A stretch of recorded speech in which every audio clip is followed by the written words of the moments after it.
Mga katambay, kamusta po? Nagbabalik po muli ang inyong katambay, si Katambay Manong po para po magkomento po sa inyo dito po sa Tambayang Makabayan. Magandang araw po muna, tanghali, hapon, gabi.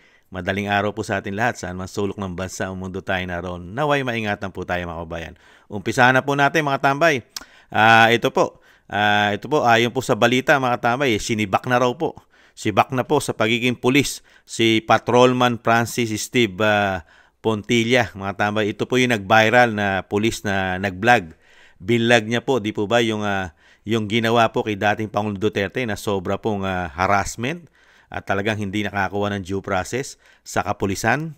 At talagang na kidnapping po ang lumabas dito ayon po sa Senado, mga tambay. Ngayon po, ang ginawa po ng kapulisan sa pangunguna po ng PNP Chief, General Marbil, ay sinibak na po. Wala na po siya sa pagiging pulis. Pakinggan po natin ang balita mga tambay at komentuhan po natin. Lea, bukod sa pagtanggal sa kanya sa serbisyo, ano pa ba? Yung kaakibat na parusa na ipapataw dyan sa police vlogger.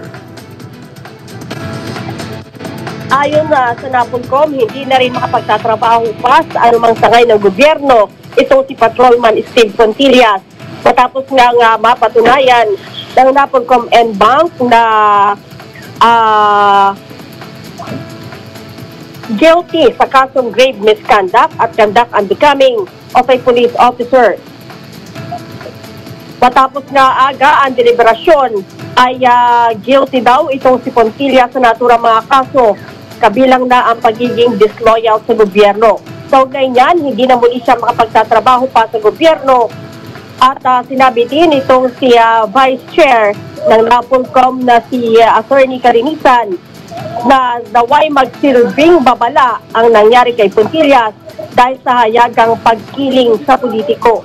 Muli ding ipinaalala aga ni Kalinisan sa iba pang mga pulis na ang trabaho nila ay to serve and protect the public at hindi dapat maghayag ng kanilang saloobin, lalo na sa pamagitan ng pagbablog. Aga? Maraming salamat, Lea Ilagan. Ayan po. Sa pangunguna po ng Napolcom, siyempre po, ang kasama po dyan, siyempre, ang kapulisan, PNP Chief, mga tambay. Ang pagsibak po kay Francis Steve Pontilla, mga tambay. At sa tingin po kasi ng kapulisan, tama po yung ginawa nila eh. Bago natin komentuhan, ibalik tanaw po natin kung tumama ba yung ginawa po nila. Tama ba?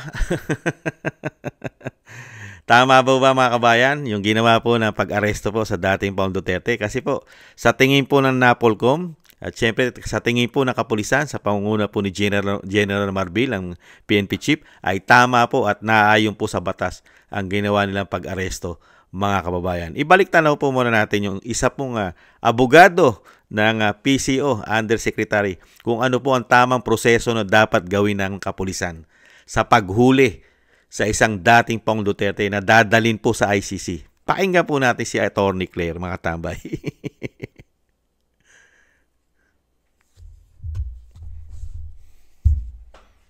Na IG. Okay. Pag DOJ sa implement ay issue. Siguro, siyempre, through police. PNP. After that, dadalhin yung na-aresto sa local court. Anong purpose? To prove na na-serve yung valid warrant of arrest. Saan, Attorney Claire, yung local court? Local court sa Pilipinas. Dito sa atin. At after that, saka kukunin. Para dalhin sa The Hague. Pag Okay. DOJ sa implement ay issue. Siguro, siyempre, through police. PNP. After that, dadalhin yung na-aresto sa local court. Anong purpose? To prove na na-serve yung valid warrant of arrest. Saan, Attorney Claire, yung local court? Local court sa Pilipinas. Dito sa atin. At after that, saka kukunin.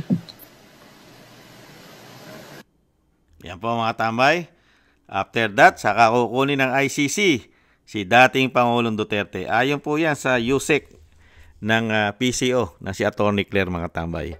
Nagawa po ba yan ng kapulisan? At ayan po ba alam ng Napolcom at ng PNP Chief? At para sibakin po ang isang pulis na si Napolcom Steve Pontilla, mga tambay. Sige nga. Abogado po ang nagsabi. Isa pong Yusek na labag, pagka po tiningnan po ang proseso ng batas, mga tambay, labag po ang ginawa ng kapulisan. Ayon po yan kay Attorney Claire, yung proseso. Dahil nakita po talaga natin kung saan po dinala ang dating Pangulong Duterte. Pagkakuha sa airport, diniretso na po sa Villamor Air Base at hindi na po pinalabas. Di po ba? Gwardyado raw po nang hindi bababa sa 7,000. 7,000. Biruin niyo po yun? Napakarami. Pero nahandun ang puwersa ng kapulisan. Puwersa ng kapulisan at kasundaluhan, nilagay mo lahat doon. Grabe, no? Ayon po yan sa umuugong na balita, mga katambay. Unbelievable. Tapos ang kapulisan, sa ngayon po kasi makapangyarihan sila. Kontrolado po nila kasi ang baraha ngayon. Nasa kanila po kasi ang hari. Ang hari po ay makapangyarihan. Yung tinatawag na Commander-in-Chief. Magagawa po nila yan. Magagawa po nilang labagin at hindi sundin ang proseso ng batas di umano sa panahon po ng binagoong Pilipinas. Ngayon po, nagsasakripisyo ang isang patrolman. Ang isang patrolman na si Francis Pontilla. Nagsasakripisyo po siya ngayon, mga tambay. Ngayon po, masayang-masaya po ang mga kapulisan, ang NAPOLCOM, kasama siyempre po ang mga kapulisan. Masaya po nila, akala po nila tama ang ginawa nila at nagdiriwang sila. Mga tambay.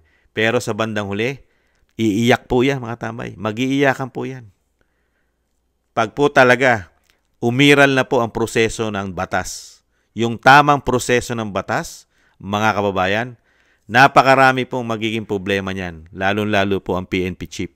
Di po ba? Dahil nag-uumpisa na po, nasa ombudsman na ang reklamo po. Ang reklamo nila, lalong-lalo sa ginawa pong pag-aresto. Di ba? Nandiyan po yan, kasama po yan, general. Yung dalawang general po nasama riyan, si Torre at si Marbil. At kasama po ang magkapatid at dalawang magkapatid na Remulla, DILG at DOJ. Mga tambay, pinagsusumiti na po yan counter affidavit within 10 days, mga tambay. Yan po ba? Tama po ba ang ginawa nila? Mga tambay, sino po ang tama? Tama po yung pangunawa na nakita ng isang patrolman. Kaya po may tuturing na isa pong itong makabayan. Bayani po ito. May paninindigan, may prinsipyo. Dahil alam niya po ang tamang proseso ng batas. Ito po si patrolman. Kahanga-hanga po ito. Ito po patrolman. Sa kabila po siya ay mababa pa posisyon niya. Isa lang po pangkaraniwang pulis natin na isang patrolman. Pero nahandun po yung panguunawa niya. Marunong siya umintindi ng batas. At marunong siya sumunod sa batas. Dahil alam po ni patrolman, mali. Ayon po sa kanya, mali ang ginawa ng kapulisan sa pangunguna po ni General Marbil. Kaya nga po binatikos niya. Kinundinan niya. Bakit ganun ang ginawang proseso sa dating Pangulong Duterte, hindi nakakuha ng due process? Di po ba? At narinig naman natin na sinabi ni Yusek Claire Castro ang tamang proseso sa paghuli ng isang akusado pagdadalhin daw po sa The Hague, sa ICC. May proseso ang batas. Kaya huwag kang mag-alala, Patrolman Steve Pontilla, ngayon po malungkot po kayo. Pero darating po ang panahon, sila po ang malungkot. Patong na kaso po ang kakaharapin po nila, mga kababayan. Lalo po pag nagpalit na po ang administrasyon. Pag nagpalit na po ang administrasyon, lalabas po ang tunay na katotohanan sa ginawa nila. At tamang batas po. Iiral po ang batas pagka po hindi na po sila ang nasa pwesto. Kasi po sa panahon po ngayon, di umano, ay nakikita po natin ang batas po ay nalalagay po sa kanilang mga kamay. Hindi po nila sinusunod yata ang batas, mga tambay, na pinatutupad po ng Korte Suprema ng ating judicial. Di po ba? Bayani ka po. Bayani ka may tuturing. Sir, saludo po kami sa inyo, sir. Yung inyo pong paninindigan, talagang nasa tama po kayo. Yung batas po ang sinunod nyo. Hindi po katulad yata ng ating mga general. Mga general, may mga estrelya sa balikat. 4 na estrelya. Yung iba 3, yung iba 2. Pero pagdating sa batas, mukhang may kinikilingan yata. Mukha yatang nasisilaw. Saan kaya nasisilaw? Nagtatanong lang. Sa estrella? Sa promotion? O sa pera? Nagtatanong lang si Kamanong. Hindi naman po masama magtanong. Malayang bansa ang ating bansa. Demokrasya. Di ba? Napakarami na po sinasampahan ng kapulisan. Ito po, si Bak. Karamihan po, napakarami. Vlogger, marami na po. Noong nakaraang araw lang po, yung mga vlogger po sa Mindanao na pinoproteksyonan po ang bahay ni dating Pangulong Duterte, ay sinampahan na rin po ng kaso. Cyber libel. Ibang klase po mga kapulisan natin ngayon. Mga kababayan, grabe. Panapanahon po kasi yan. Ngayon po kasi, nasa itaas po sila. Parang gulong yan. Nasa top po sila ngayon. Kontrolado po nila kasi ngayon dahil hawak sila yata ng hari. Pagka hari ay wala na sa trono, yon baka po ang gulong nila ay bumaliktad na. Iikot na po yan. Parang gulong. Di po ba? Pag napunta na po sa ilalim yan, at ang Vice President na po ang reyna, mga kabayan, tingnan po natin ang mga galing ng mga ito. Grabe po ginawa nila sa pamilya Duterte. Lahat halos ng miyembro ng pamilya Duterte ay mukha po yatang tinatrabaho yata nila, di umano. Di po ba? Kaya po dito po, mga kabayan, ngayon po masaya ang kapulisan, ang mga general. Pagdating po ng tamang panahon sa kanila, mga kabayan. Pati po mga retirement niyan. Mga retirement niyan, magdidelikado. At masisilip din po. Masisilip din po ang kanilang kayamanan kung gaano kalaki po ang inilaki ng kanilang asset. Sigurado po yan. Pagka po ang gulong nila ay wala na sa ibabaw at napunta na po sa ilalim. Mga tambay, yung sinasabi nga ni Bato, itaga nyo sa bato. Sigurado po, itaga nyo sa bato. Lahat po masisilip na sa kanila. Pati po ang kanilang kaperahan. Sisilipin po yan. Mga kababayan, itong mga general. Mga general. Kaya nga po kung ang mga Pilipino, kung kanino sasaludo, kung ang mga Pilipino nakikita ang tama at mali, mas sasaluduhan pa ng mga Pilipinong nag-iisip ang isang patrolman, Francis Steve Pontilla, kisa dito sa mga general na 4 ang estrella, 3 ang estrella, 2 ang estrella, 1 ang estrella. Mas kabibiliban pa at hahangaan ng isang patrolman, Steve. Di po ba katambay? Ganyan po, mga kabayan, ang bagong Pilipinas. Tapos, ibabalita sa atin na huwag tularan ang isang patrolman. Kahanga-hanga nga siya. Dapat siyang tularan dahil nakakaintindi siya ng batas at sumusunod sa proseso ng batas ang isang patrolman. Di po ba? Dahil mismo na ang kaalyado yata nila na ando na mismo sa PCO, Undersecretary, abogado. Sinabi ang proseso ng paghuli kung paano gagawin ng kapulisan pagka nirelease na ng ombudsman, ng DOJ. I-implement na ng kapulisan. Di ba? Ise-serve ng warrant of arrest. Pag-serve ng warrant of arrest, dadalhin sa local court. Ano pa yung local court? Mababang hukuman. Ipipresenta. Di ba? Pagka naipresenta na at pumayag na ang lower court, saka pa lang makukuha ng ICC. Pero kay dating Pangulong Duterte, napakaraming paglabag, mga kababayan. Di po ba? Hindi na po nakarating ng lower court. Diniretso na po. Saan? Sa Villamor Air Base. Kasi nag-iintay doon ang judge. Sino po ang tumatayong judge doon? Si General Torre yata. At si General Pajardo. At yung Supreme Court Justice yata nila, di umano, ay yung nahandun po sa PNP. Di ba? Nasa PNP. Sino po? Si General Marbil? Di kaya? Silang 3 na lang po ang naghusga at tumayo pong korte at Korte Suprema yata. At diniretso na nila. Special delivery pa. Eroplano pa ng Pilipinas. Pilipino pa ang gumastos, taxpayer. At magkano naman kaya ang pakimkim na nakuha ng ICC para tanggapin ang maling proseso ng batas na ginawa nila sa dating Pangulong Duterte. Tinanggap ng ICC. Walang proseso ng batas. Mismo ang Rome of Statutes ng ICC ay hindi nasunod. Kasi sila po ay last resources lang. Last resource lamang sila. Sila lang yung huli pag hindi na kaya ng isang bansa. Hindi na nagpapunction ng batas ang judicial ng bansa. Pero gumagana ang batas natin.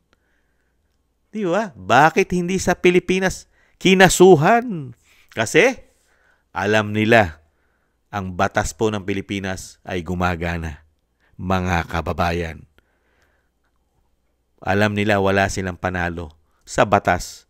Hindi po katulad sa banyaga pag dinala mo. Kasi sabi nga na Amerika, mismo si Donald Trump, President ng Amerika, ang ICC ay nagagamit ng politika. Ayon po sa Amerika yan. Kaya nga po binigyan nila ng sanction yan eh. Dahil ang ICC, ayon sa Amerika, ay pera-pera daw po. Di umano, pera-pera daw po. Ganun po mga kababayan. Kaya saludo po tayo. Saludo po si Kamanong. Huwag ka pong mag-alala. Patrolman Francis Steve Pontilla. Steve Pontilla. Huwag po kayong mag-alala, sir.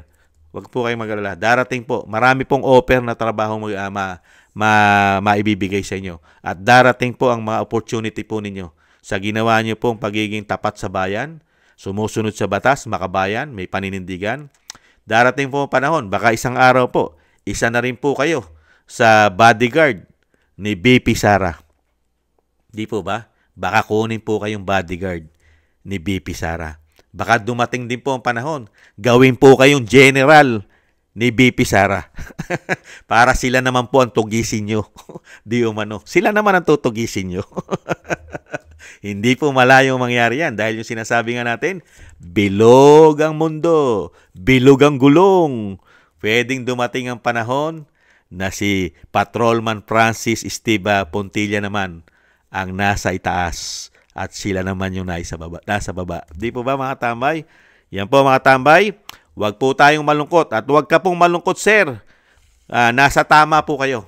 Wala po kayong kasalanan at wala po kayong magiging kasalanan sa taong bayan at lalong-lalo po dun sa itaas, mga tambay. Tama po ang ginawa nyo dahil naaayon po sa batas ang inyong paninindigan. Hindi po katulad nila. Shortcut ang batas. Yung batas po, ayon po kay Atty. Claire, ang batas, lumalabas, nilagay po nila sa kanilang mga kamay. Dahil po yata sa ganon. Di kaya? Maraming salamat po mga kabayan. Saludo po tayo. At lalong saludo po si Kamanong kay Patrolman Steve, mga kabayan. Mabuhay po kayo, Patrolman. Darating po ang inyong napakagandang opportunity sa buhay. At nahandyan po ang matitino nating politiko, katulad po ng mga Duterte. At bibigyan po kayo niya ng napakagandang reward pagdating po ng panahon. Malapit na po yun. Huwag po kayo mag-alala, sir. Maraming salamat po sa ating mga subscribers. Thank you po mga subscribers at sa ating po mga followers. Maraming salamat po. Shoutout po sa inyong lahat. Alam niyo na po kung sino-sino po kayo. Maraming salamat po. At syempre po, thank you rin po sa mga nagbibigay po ng pakinabang. Syempre po, biyaya sa inyong lingkod. Thank you po sa mga biyaya. Kingston 123 ng Hong Kong, Eric Hershio ng Canada, Jake Yahoo 4531 ng Maisog, California, USA, Gina Ray Solid DDS ng Berlin, Germany, Julieta Silona ng Sydney, Australia, Baby Roman, Ate Isa ng Cagayan Valley, Jem Aris ng United Arab Emirates, Jobilin Watanabe ng Japan, ako si Pilam at si Annie Joe. Maraming salamat po sa mga biyayang pinagkakaloob. Ingatan nawa po mga kababayan. Siyempre po, yung kabilin-bilinan po ng dating Pangulong Duterte at Vice President, black voting po tayo mga kababayan. Black voting. Napaka-importante po yan. Dahil katulad po nito, dapat pong maimbestigahan ito sa Kongreso at Senado, mga tambay, at matutukan ng husto. Ito pong mga kapulisan na ito, mga tambay. pag nakapasok na po ang PDP Laban solid, mga kababayan. Black voting po, yan po ang ating pag-asa po na kahit papaano po mahihirapan po silang dayain pag black voting po ang ginawa natin. At syempre po yung ating mga party list, hiwa-hiwalayin po natin mga tambay, yung kabilin-bilinan po natin. Kung marami po tayong boboto sa pamilya, isa-isa po ang gawin po natin. Yung mga party list po natin sa PDP Laban, hiwa-hiwalayin po natin. At least marami po makapasok na party list ang PDP Laban, mga kabayan. At syempre po yung panalangin po, mga katambay, sa ating dating Paul Duterte at Vice President, naway maingatan po sila, lalong-lalo po sa mga nagtatangka at nagpapabagsak po sa kanila. Maingatan po sana sila, mga kababayan. At syempre po, maraming salamat po, mga kababayan. Thank you po. At sa muli po, mga kababayan, ingat-ingat din po tayo. Paalam po muna. Bye-bye.